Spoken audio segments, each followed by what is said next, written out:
दोस्तों, कैसे हो आप सब लोग। आशा करता हूँ कि सब ठीक ही होंगे। Home stay safe.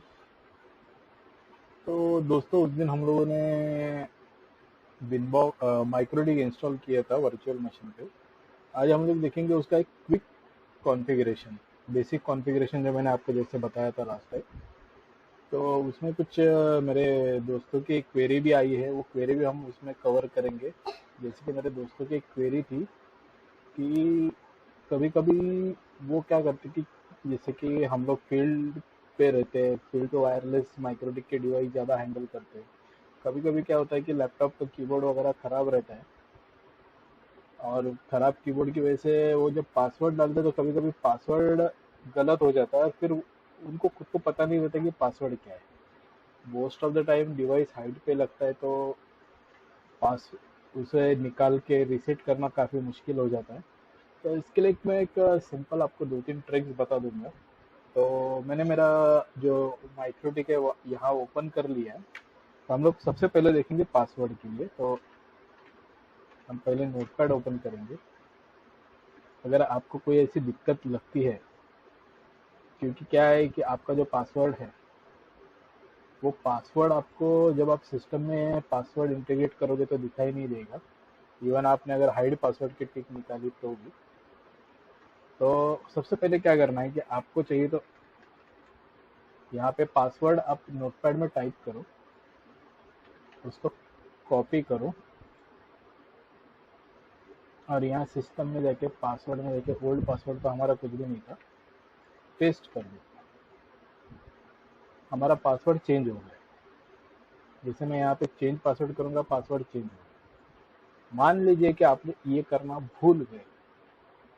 अब आपको पासवर्ड आपने डाल तो दिया है, लेकिन क्या पासवर्ड डाला उसको आपको एक बार वेरीफाई करना है। तो यहाँ पे ज़्यादा कुछ नहीं, न्यू टर्मिनल पे क्लिक कीजिए। देखिए, यहाँ पे login fail, incorrect user name और पासवर्ड दे रहा है। ये इसलिए दे रहा है क्योंकि मैंने जब माइक्रोडिक को ओपन किया था उस वक्त हम लोगों ने ब्लैंक पासवर्ड के साथ इसे ओपन किया था। और जब हम अभी पासवर्ड इसका अपडेट कर चुके हैं, तो न्यू टर्मिनल ने वो अपडेटेड पासवर्ड के हिसाब से यहाँ पे यूजर नेम और पासवर्ड का एरर दिया है। तो हमें सिंपली क्या करना है, हमने पासवर्ड अप्लाई कर दिया। यहाँ पे यूजर नेम डाल दीजिए एडमिन। आपका जो पासवर्ड अभी था, जैसे 1234567 ये मैंने डाल दिया। लॉगिन हो गया, मतलब हमारा पासवर्ड सही है। लेकिन समझिए अगर हमारा पासवर्ड गलत आता है तो क्विकली आप क्या कीजिए, नोटपैड ओपन कर लीजिए। यहाँ पे पासवर्ड आप मैन्युअली लिख लीजिए, आपको जो डालना है उसे याद कर लीजिए। और सिस्टम में यूजर्स में जो यूज़र है उसका पासवर्ड आपने अपडेट करना है, उसे ओपन करना है, पासवर्ड पे क्लिक करना है, न्यू पासवर्ड पे पासवर्ड पेस्ट कर देना है, अप्लाई ओके कर देना है। अभी आप देखिए न्यू टर्मिनल में फिर से हमें पासवर्ड पूछेगा। एडमिन, पासवर्ड ले लिया, मतलब हमारी सेटिंग ओके है। आप अभी माइक्रोडिक को क्लोज कर सकते हैं, और इसे आप दोबारा ओपन करोगे ओल्ड पासवर्ड के साथ तो ये रॉन्ग यूजर नेम पासवर्ड का एरर देगा। आप इसे अपडेटेड पासवर्ड के साथ ओपन कीजिए। ये आपका माइक्रोडिक ओपन हो गया। दूसरा, लास्ट टाइम हम लोगों ने इसे आईपी तो दे दिया था 192.168.2.10/24। अब इस पे हम लोग आईपी में जाके और राउट्स में जाके अगर गेटवे ऐड करना है तो डेस्टिनेशन एड्रेस 0.0.0.0/0, क्योंकि हमें पूरे वर्ल्ड वाइड वेब पे पहुंचना है, कोई भी साइट हमें एक्सेसिबल हो जो हम कर सके। तो गेटवे में हमारा जो गेटवे है, मेरे केस में मेरा 2.1 है। मोस्ट ऑफ द केस में 1.1 रहता है, 0.1 भी रहता है। और मोस्ट ऑफ द केस में आईएसपी जो रहते हैं उनसे भी गेटवे आपको इजीली मिल जाता है। इसे अप्लाई ओके कर देना, ये रीचेबल हो गया है। तीसरी चीज़ आती है यहाँ पे आईपी डालने के बाद डीएनएस। डीएनएस में आप सिंपली गूगल का डीएनएस यूज़ कर सकते हैं या फिर आपके आईएसपी का प्रोवाइडेड डीएनएस। चौथी चीज़ आती है आपका राउटर को सिक्योर करना। तो जब भी आप लाइव आईपी या स्टैटिक लाइव आईपी पे हो, तो ये आपको ज़रूर करना है कि सर्विसेज में जाके आपको एफटीपी, एसएसएच और टेलनेट इन तीनों चीज़ों को बंद कर देना है। क्योंकि जो दुनिया भर के ब्रूट फोर्स अटैकर्स है वो आपके माइक्रोडिक के आईपी को कांस्टेंट अटैक करेंगे। आप लॉग्स में उनके लॉग भी देख पाओगे कि ऐसे ही लॉग आएंगे कि login failure, login failure, login failure constant आते हैं। तो आपको क्या करना है, सिंपली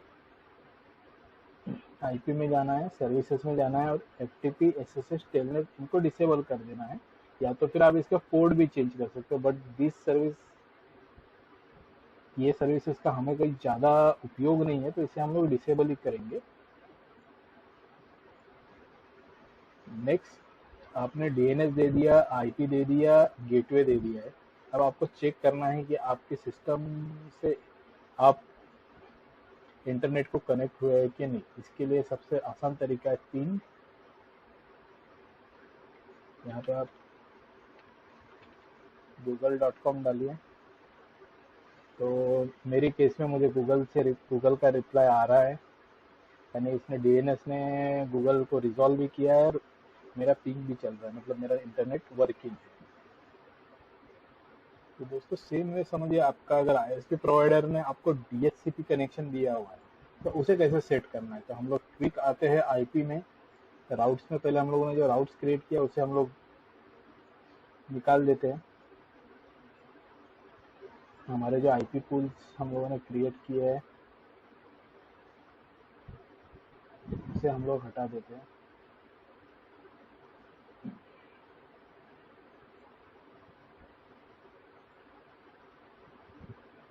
ये आईपी मैं रहने दूंगा बिकॉज मेरे सिस्टम से एक्सेस नहीं हो पाता है मैक के ऊपर विनबॉक्स।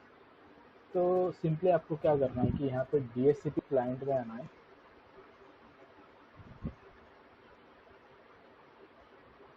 आईपी में डीएचसीपी क्लाइंट ऐड कीजिए। अब जो आपका इन इंटरफेस है वो इन इंटरफेस यहाँ पे आपको सिलेक्ट करना है। बाकी आपको कुछ भी नहीं देना है, यूज पीयर डीएनएस करने हैं ताकि आपके पीयर ने जो डीएनएस आपको देने हैं वही यहाँ पे आ जाएंगे। अप्लाई कर दीजिए। पहले स्टार्टस सर्चिंग था, अभी बाउंड हुआ है। अगर इसे डीएचसीपी नहीं मिला तो ये कांस्टेंट सर्चिंग मोड में रहेगा। इसे डीएचसीपी मिल रहा है तो ये देखिए इसने डीएचसीपी का आईपी उठा लिया है, गेटवे दे दिया, डीएचसीपी सर्वर दे दिया, डीएनएस सर्वर दे दिया।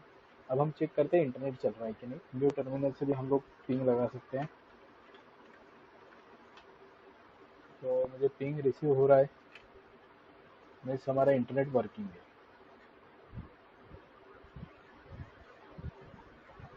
यहाँ पे भी आप एड्रेस लिस्ट में देख सकते हैं कि डी आया हुआ है, आप डायनामिकली कनेक्टेड हो।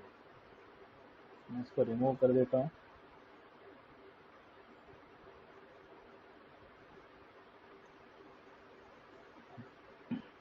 आईपी के बाद हम लोग देखते हैं माइक्रोडिक को रीसेट करने की कमांड।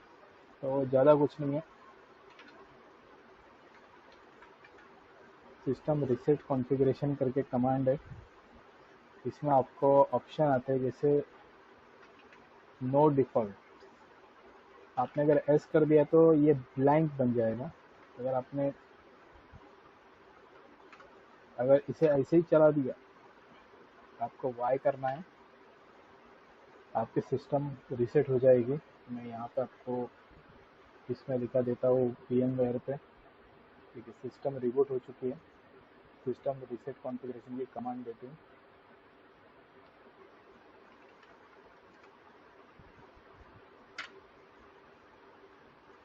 और इसमें सारा रीसेट होने के बाद जो डिफ़ॉल्ट कॉन्फ़िगरेशन था वो लोड कर लिया है। आप देख सकते हैं आईपी एड्रेस 192.168.88.1/24। अगर मैं इसे कमांड देता हूँ system reset configuration, no default को यस करता हूँ,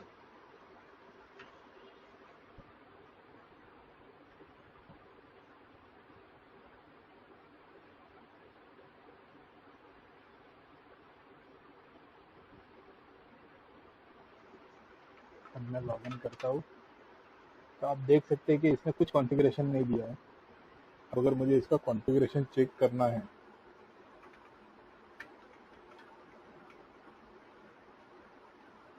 ये कमांड मैं आपको बताने वाला था। तो आईपी अगर आपको इसके कंसोल से ऐड करना है कमांड लाइन से, तो सिंपली कमांड है IP address add address is equal to आपका आईपी एड्रेस आपको देना है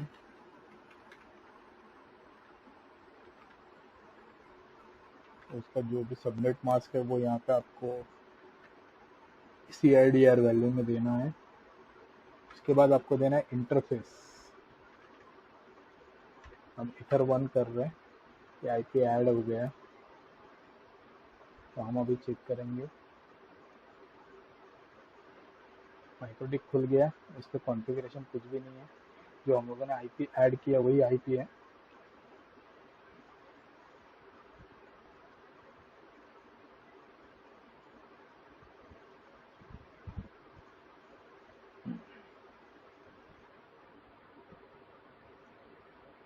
तो ये तो दोस्तों कुछ बेसिक थे, जैसे कि आपको आईपी एड्रेस ऐड कैसे करना है, सिस्टम को रीसेट कैसे करना है।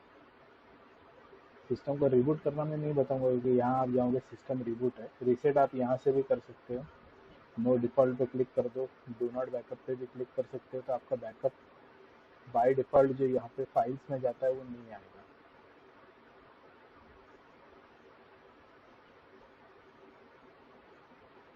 तीसरा है कि आप यहाँ से सिस्टम में आपके रिसोर्सेज चेक करते रहिए कि आपका जो सीपीयू लोड है वो कितना है। एवरेज नॉर्मल फंक्शनलिटी के लिए माइक्रोटिक का सीपीयू लोड 30-35% के ऊपर नहीं जाने देना है।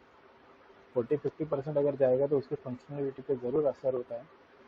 सो इसको आप मॉनिटर करते रहिए, अच्छा रहेगा।